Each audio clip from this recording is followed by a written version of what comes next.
Fala galera, hoje nós vamos falar sobre corrente elétrica. Na verdade, o foco desse capítulo vai ser mais a visão microscópica do que é corrente elétrica, tá?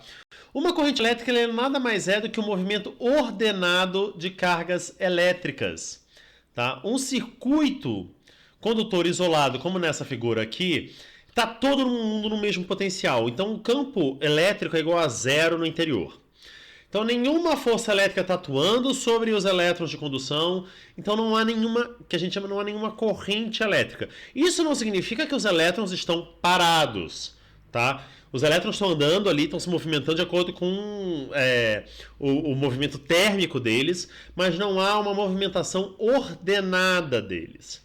Quando a gente insere, aí sim, uma bateria no nosso circuito, tá? Como que é nesse caso onde a gente põe uma diferença de potencial, aí o campo elétrico é diferente de zero, aí uma corrente elétrica começa a se movimentar dentro do nosso material condutor, tá? Porque as cargas estão se movimentando de forma ordenada. Essa é a diferença. No movimento térmico, elas estão se movimentando de uma forma qualquer ali dentro. Mas quando você põe um campo elétrico, elas começam a movimentar de forma ordenada dentro do material condutor. Aí a gente tem uma corrente elétrica. Uma corrente elétrica ela é definida como um movimento de cargas positivas. Então, se cargas positivas estão se movimentando da esquerda para a direita, então a gente tem aqui a corrente elétrica está indo nesse sentido. Se cargas negativas estão se movimentando da direita para a esquerda, a corrente elétrica está indo no mesmo sentido. Tá? Então, sempre a gente pensar em corrente elétrica e no sentido que a corrente elétrica está andando, está se movimentando, a gente está pensando no movimento de cargas positivas nesse sentido. Tá? A definição de corrente em si, na verdade, está relacionada à quantidade de carga que atravessa uma superfície num determinado instante de tempo. Tá? Então, a carga que atravessa um plano em um intervalo de tempo ΔT pode ser determinada fazendo essa integral em dq ou a integral de I dt indo de t até t mais ΔT. Então, como a carga se conserva, né, isso a gente já conhece desde lá do capítulo 21, né, desde Thomas Edison, a gente sabe, desde Benjamin Franklin, na verdade, né, a gente sabe que a conservação de carga implica que a carga que flui por um condutor jamais sofre perdas, ou seja, carga não está se perdendo por aí. Então, a mesma quantidade de carga que está fluindo aqui entre um plano A e A', vai fluir entre o plano B e B' e vai fluir entre o plano C e C'. Tá? Ou seja, a mesma quantidade de carga que flui para dentro de um condutor por uma de suas extremidades vai emergir na outra extremidade do condutor. Então, a intensidade da corrente é a mesma através dessas seções A', B' e C'. Tá? A unidade de corrente é o coulomb por segundo, que a gente chama de ampere, que recebeu o nome em homenagem ao físico francês André-Marie Ampère, que nasceu em 1765 e morreu em 1836, e o ampere é um coulomb por segundo. Então, algumas unidades básicas de corrente, por exemplo, a lanterna tem o ampere, o motor de ignição de um carro tem 200 amperes, um iPod então, são 50 miliamperes, e um raio, aqueles raios de curta duração que bate aqui e você pode morrer ou não se cair em cima de você, né? Aí são 100 mil amperes, a corrente para burro.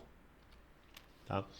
Apesar da gente representar a corrente por seta, quer dizer, se a corrente está saindo da esquerda para a direita ou da direita para a esquerda, né, as correntes são escalares. Ou seja, elas só têm um módulo, elas não têm uma direção em um sentido. Tá? Elas são um escalar. Então, como é que a gente sabe disso? Olha só, pensando em conservação de cargas, tá? Uma corrente que vem aqui com determinado I0, encontra um nó, ela se separa em 1 para cá e 2 para cá. I0, pela conservação de carga, vai ser I1 mais 2. Ok? Agora, olha só, chega I0 aqui, tem um nó. Esse A representa um nó. E 1 vem para cá, e 2 vem para cá. Note que são, se a gente pensasse em vetores, seriam coisas diferentes. Esse 1 aqui é diferente desse 1 daqui, em termos de vetorial, Tá? E 2 aqui é diferente desse 2 aqui. No entanto, I0 ainda é I1 mais I2 porque a corrente não é vetor. A corrente é um escalar. Tá? Então, como eu falei, o sentido convencional da corrente é o sentido no qual se moveriam as cargas positivas, mesmo que os verdadeiros portadores de carga, na maior parte dos casos, sejam os elétrons. E aí, como os elétrons têm carga negativa, os elétrons estão indo no sentido contrário ao da corrente. Ok? Bom, vamos pegar essa corrente que flui no condutor e a gente vai pegar um plano perpendicular ao condutor, como por exemplo, aqui está um condutor laranja. Plano perpendicular a esse condutor é o meu plano A', por exemplo. Tá? A gente pode definir a corrente por unidade de área que flui pelo condutor como a densidade de corrente J. Aí sim, o nosso J é um vetor. Tá? O sentido do nosso vetor densidade de corrente é o sentido da velocidade das cargas que atravessam o plano. Tá? Então, se a área da seção transversal for pequena, a intensidade de J será grande. Se a área da seção transversal for grande, a intensidade de J será pequena. Nota o seguinte, a corrente que atravessa o plano A', BB' e CC' é a mesma. A corrente é a mesma. Só que o J muda, porque olha só, o plano aqui tem uma área transversal, a área transversal desse cara aqui é maior e a área desse cara aqui transversal é um pouco menor. Tá? Na verdade é do mesmo tamanho dessa daqui. Então a densidade é como se você imaginar linhas fluindo aqui como se fosse de um fluxo de água, você pensa o seguinte, olha só, aqui está mais denso do que aqui, que está igual daqui. Então, a densidade de corrente entre B e B', ela é menor do que a densidade de corrente entre A e A'. Por quê? Por causa da seção transversal. Então, J vai ser menor. Tá? Então, se eu pego aí a corrente que flui através de uma superfície, é a integral de J escalar dA, onde dA é o elemento de área infinitesimal ortogonal à superfície, que a gente já está acostumado. Então, essa superfície aqui, ó, tem uma área A, o elemento infinitesimal de área dA é ortogonal a essa superfície. E aí, se a gente tem que a corrente é uniforme, a superfície e flui, né, de forma perpendicular, a gente sabe que J é I sobre A. Então, quanto maior a área, menor o J, apesar da corrente ser a mesma. Por isso que eu falei aqui, ó, o J aqui é menor do que aqui. A corrente é a mesma, mas a área transversal desse cara aqui é maior que desse cara aqui. Então, J vai ser menor. Tá? E aí, a gente vai focar basicamente nessa aula numa visão microscópica da corrente elétrica. Tá? Então, se você tem um condutor que não está passando uma corrente, um condutor em equilíbrio eletrostático, os elétrons estão se movendo? Estão. Como é que eles estão se movendo? Ao acaso. Então tá cada um, isso aqui, imagina que cada um desses caras aqui é um elétron, tá? E essa setinha está indicando para onde eles estão se movendo. Eles estão se movendo ao acaso, cada um para um lado, é um movimento térmico. Devido ao fato de que você não está no 0 Kelvin, você está em uma temperatura diferente de 0, então eles vão se movimentar ali como for, tá? Quando uma corrente está fluindo no condutor, eles têm um movimento coeso adicional. Então eles têm uma velocidade que a gente chama de velocidade de deriva, onde tem todo mundo, uma componentezinha está apontando para uma determinada direção. Então há uma forma aí, há um movimento ordenado nos elétrons num determinado sentido, numa determinada direção. Tá? O módulo dessa velocidade aleatória do movimento térmico à temperatura ambiente, isso eu estou falando aqui em torno de 300 Kelvin, né? Que é a temperatura ambiente nossa, é de 10 a 6 metros por segundo. Então essa é a velocidade dos elétrons devido ao movimento térmico, devido ao fato de que a gente não está no 0 Kelvin ali, e obviamente eles estão se movimentando porque eles estão a uma determinada temperatura, mas é um movimento ao acaso. Tá? A velocidade de deriva é quando a gente fala que tem um movimento ordenado numa determinada direção. Bom, então vamos supor que eu ponha um campo elétrico, ali, tá? Esse meu condutor. E aí eu tô dando uma velocidade de deriva numa determinada direção e sentido para os meus elétrons. Note que a velocidade de deriva aqui está apontando para cá porque eu estou pensando em elétrons. Então, a velocidade aponta para cá, porque o campo elétrico está apontando para cá, e a carga do elétron é negativa, e a corrente está fluindo no sentido contrário à velocidade de deriva dos elétrons, tudo bem. Agora, os elétrons não estão caminhando livremente, não. O caminho deles não é livre. Por quê? Porque eles estão caminhando num sólido. Então, lembra lá, quando a gente pensa no material condutor, é o quê? É um monte de núcleo preso numa rede cristalina, certo?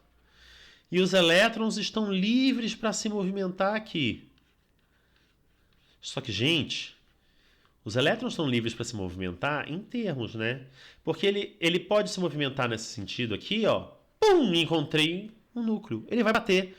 Vai transferir energia para esse átomo. Tá? Lembrando que tem elétrons ainda presos ali naquele átomo. Não é todo elétron que está livre. Alguns elétrons são livres, só outros são presos. Então ele vai colidir com o átomo da rede cristalina, ele vai perder energia. E aí, mas você está dando campo elétrico, então você vai ainda fazer com que ele se movimente e ele, pum, vai bater em outro. E pum, vai bater em outro. Ele vai andar numa direção ordenada? Vai. Tá livre o caminho? Não, não tá. O tempo médio entre colisões, quando você tem aí os elétrons andando num sólido, por exemplo, no cobre, é da ordem de 3 vezes 10 a menos 4 segundos. Ou seja, a cada 3 vezes 10 a menos 4 segundos, o meu elétron está encontrando um átomo da rede cristalina e está batendo e está perdendo energia. Tá? Ainda pegando o cobre como exemplo, o número de elétrons livres por metro cúbico é da ordem de 10 a 29 elétrons. Tá? Parece muito? Parece, mas isso é um elétron livre por átomo de cobre.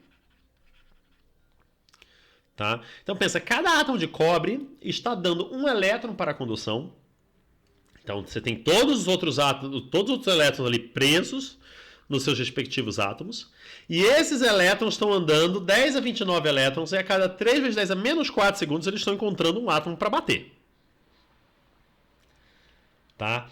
Então ainda assim eu vou pegar esse cara, vou aplicar uma diferença de potencial num pedaço de cobre e vou analisar como é que fica a corrente dele nesse movimento ordenado desses elétrons em relação ao tempo. Então, olha só, vamos pegar um elétron de uma massa M, tá? Que está sendo colocado sobre um campo elétrico E. Bom, eu sei que a força é E vezes E. Eu tô assim, esquecendo de... Tô pensando só em módulo, tá, gente? A força é carga vezes campo. Então, estou pensando em módulo. Isso é massa vezes aceleração. Então, a aceleração de um elétron, ela vai ser a força elétrica sobre massa, ou ela vai ser Ezão sobre a massa do elétron. Tá bom? Agora, pense o seguinte. O meu elétron vem e ele sai de uma colisão com um átomo de cobre. Ele vai colidir com outro átomo de cobre e esse é o caminho que ele percorre. Por quanto tempo que ele está percorrendo esse caminho? Tal. Que é 3 vezes 10 a menos 4 segundos. Então, se eu pegar que ele sai daqui, ele é acelerado e chega a uma velocidade de deriva de A vezes tal, onde A é a minha aceleração e tal é o tempo entre colisões, né?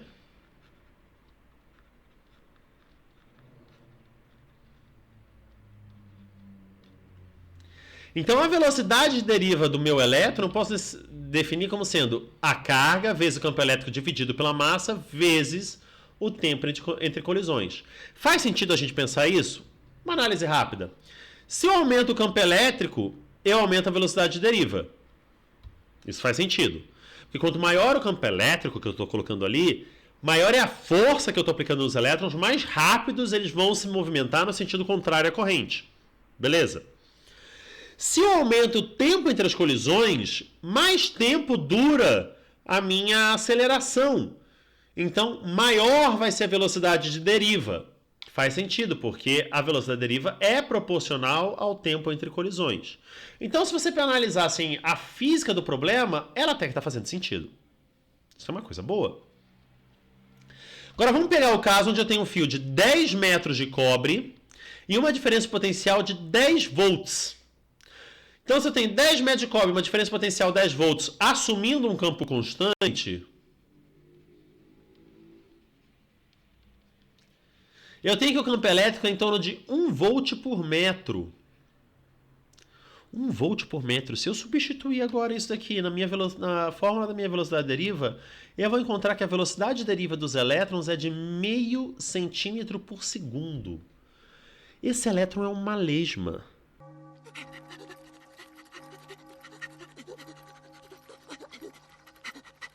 Vai demorar meia hora para ele percorrer esses 10 metros.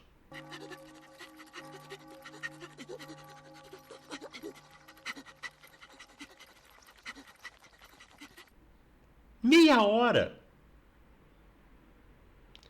Olha, e vamos lembrar ainda que a velocidade do movimento térmico é de 10 a 6 metros por segundo. Então, estou comparando 10 a 6 metros por segundo com 0,5 centímetro por segundo. Isso faz qualquer sentido físico? Pior que faz. Porque não importa para mim o valor da velocidade exata que o elétron está se movimentando. Importa que todos estão se movimentando de forma ordenada. Certo? Então estão todos indo no mesmo sentido, numa determinada direção e sentido. Não importa se eles estão todos com 0,5 centímetro ou com 10 a 6. Com 10 a 6 está cada um indo para um lado. Isso não é isso que eu quero. Eu quero todo mundo se movimentando numa mesma direção e no mesmo sentido. Ah, mas professor, você vai demorar 30 minutos para eles percorrerem 10 metros? Quer dizer, por que quando eu acendo a luz, não demora meia hora para ela acender? Porque não é o elétron que está lá no meu interruptor que vai fazer a luz acender. Mas, a partir do momento que eu fecho o meu circuito, a informação que existe um campo elétrico nesse sentido, que faz com que os elétrons se movimentem no sentido contrário de forma ordenada, é transmitida quase que na velocidade da luz. Então, o importante é o seguinte, quando você acende a luz, todos os elétrons do meu condutor começam a se movimentar de forma ordenada.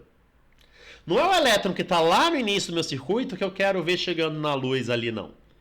É o elétron que está logo do lado da minha resistência da lâmpada, que está passando ali, está mandando informação. Ó, estamos todo mundo se movendo nessa direção, hein? É ele que me importa. Entenderam? Então, apesar de parecer que o elétron é uma lesma, isso tem um sentido absurdo.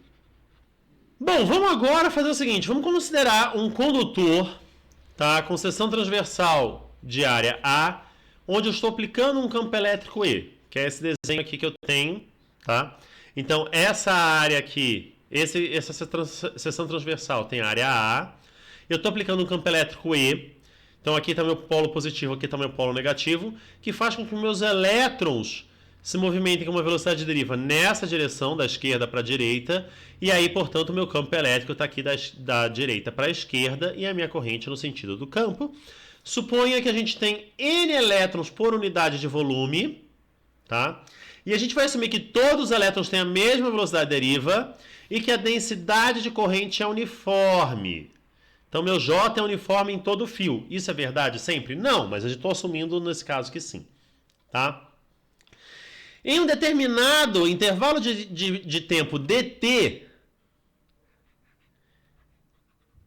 então, num determinado intervalo de tempo dt, os meus elétrons vão se deslocar de um determinado ds, tá? Onde esse meu ds é vd dt. Física 1, certo? V, a velocidade de deriva está assumindo constante, V igual a delta E sobre delta T, tá?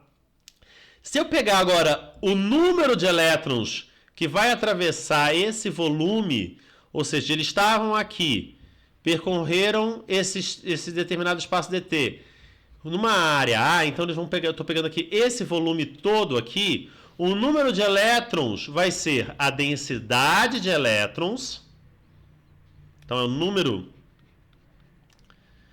de elétrons por volume, vezes o volume, que é a área da seção transversal vezes a distância que esse cara percorreu. Certo? Então, o meu dN, que é o número de elétrons, é a densidade vezes a área vezes V dt. Como cada elétron possui uma carga Ezinho, eu posso pensar que a carga dQ, que flui através da área A no determinado tempo dt, então o meu elemento de carga vai ser... Opa, peraí. Vai ser... Isso aqui é o número de elétrons, vai ser a carga de cada elétron vezes esse cara aqui. Então, é ENV de D a dt. Lembrando que a corrente é o quê? dQ dt. Então, se a corrente é dQ dt, né, a gente não deixa nenhum matemático perceber, a gente passa o dt para o outro lado, assim, em silêncio, na mutuca.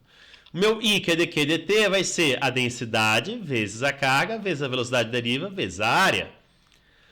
Mas a densidade de corrente é corrente sobre área. Então, isso aqui dá densidade vezes a carga vezes a velocidade deriva. Então, para uma carga positiva, a densidade de corrente e a velocidade de deriva são vetores paralelos que apontam na mesma direção. Então, na forma vetorial, eu posso pensar que J é Nzinho vezes E vezes VD.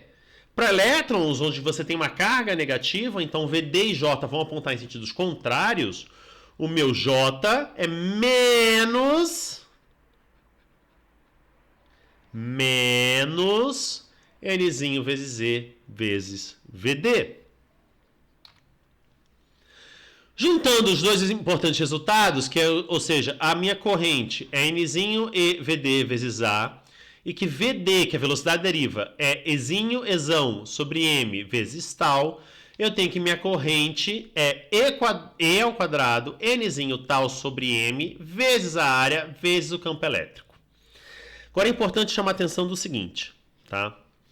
Esse cara daqui não depende da geometria do material.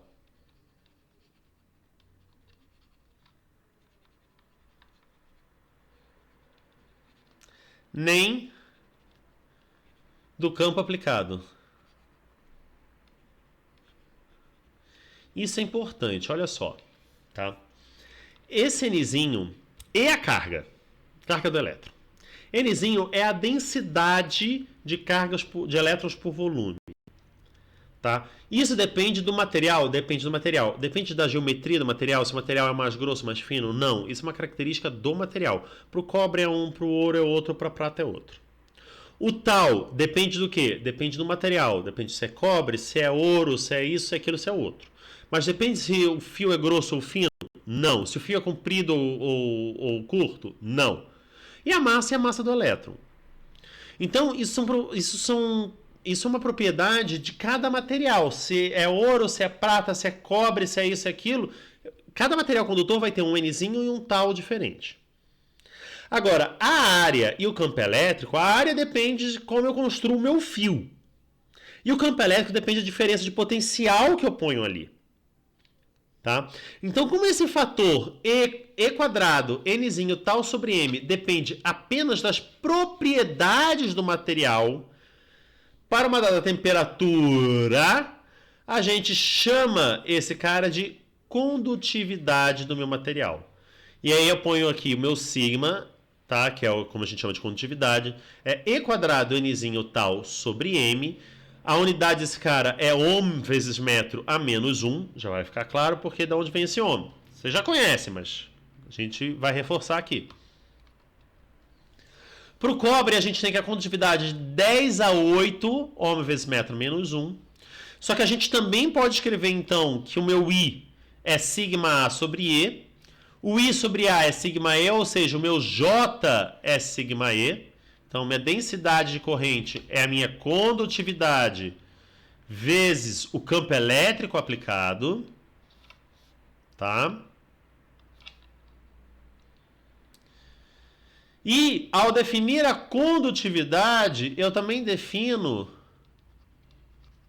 a resistividade do meu material.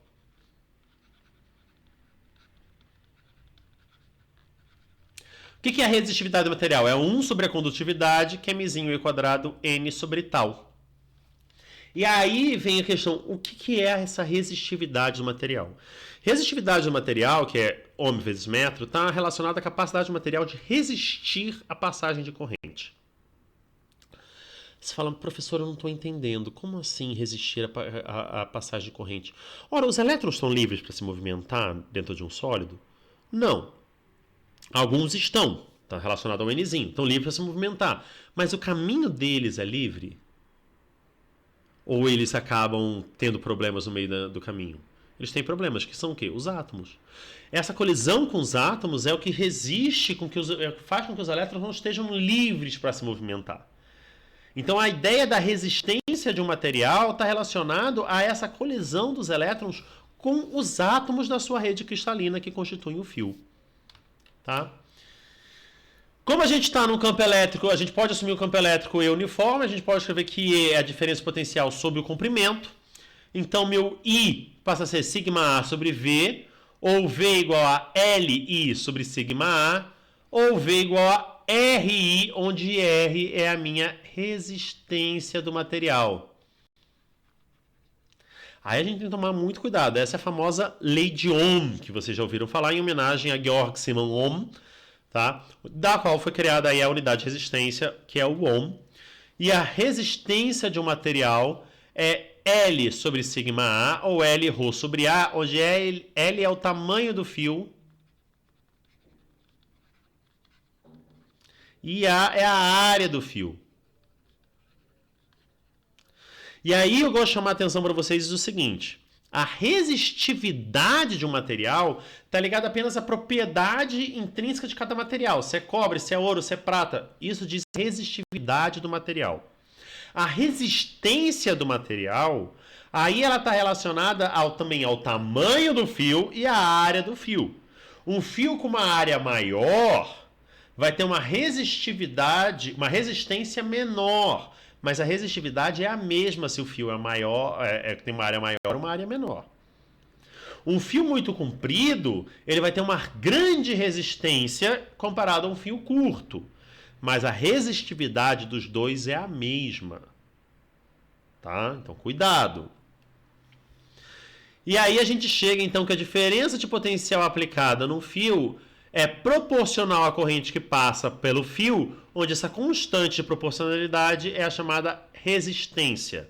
E apesar de eu ter deduzido aqui com muitos asteriscos, olha, muitas aspas, porque não é uma dedução que se diria, nossa, que dedução perfeita, só consegue fazer isso mesmo com mecânica quântica, mas é uma dedução razoável para a gente ter uma noção da física do que é a resistência. Apesar de ter deduzido isso para um condutor, ela também é válida para um isolante, tá? Então, mas para vocês terem uma noção de ordem de grandeza, vamos pegar agora um fio de comprimento 1 metro, uma área de seção transversal de 10 a menos 6 metros quadrados, onde eu estou aplicando uma diferença de potencial de 1 volt.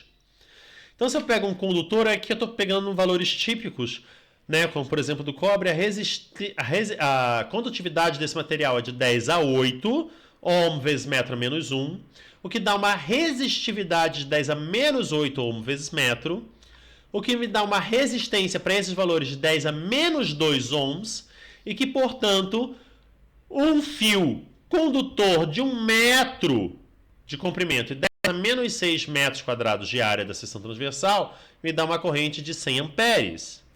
Se eu pego agora um material isolante, eu estou pensando numa condutividade muito pequenininha, que é da ordem de 10 a menos 2 a 10 a menos 16 ohm vezes metro a menos 1, o que me dá uma resistividade de 10 a 12 a 10 a 16 ohm vezes metro, que me dá uma resistência de em torno de 10 a 20 ohms e uma corrente de 10 a menos 20 amperes. Para você ver a diferença do que é um condutor para um material isolante. A lei de Ohm, portanto, estabelece que a variação da corrente através de um dispositivo, que a gente vai chamar de resistor, em função da diferença de potencial é linear.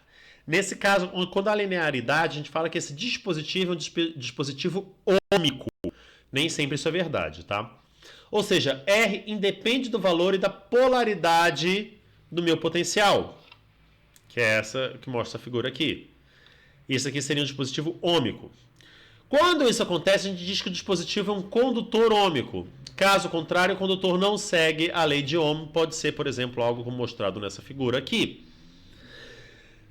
Em geral, esse gráfico onde a gente tem que a corrente, em função da diferença de potencial, é uma reta, ele não é bem verdade sempre. Ele é verdade numa determinada faixa de temperatura.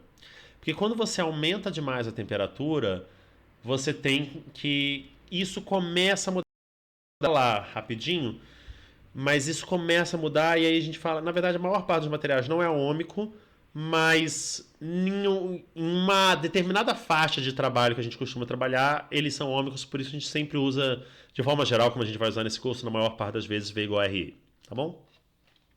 Bom, em muitas aplicações eletrônicas é necessária uma gama de resistências em várias partes do circuito. Então, isso aqui são típicos resistores. Tá? Eles têm essas caras em laboratórios de física.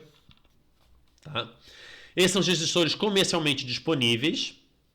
Eles são normalmente feitos de carbono, encapsulados por um revestimento plástico, com 2 fios saindo da extremidade para ligação elétrica. Isso porque se você pega um material condutor normal, a resistência dele costuma ser pequena. E se você quer aumentar a resistência dele, aí você acaba usando os chamados resistores.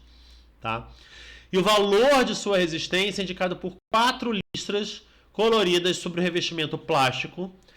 As primeiras 2 indicam os algarismos das mantissas. A terceira lista representa a potência de 10. E a quarta indica uma faixa de valores de tolerância.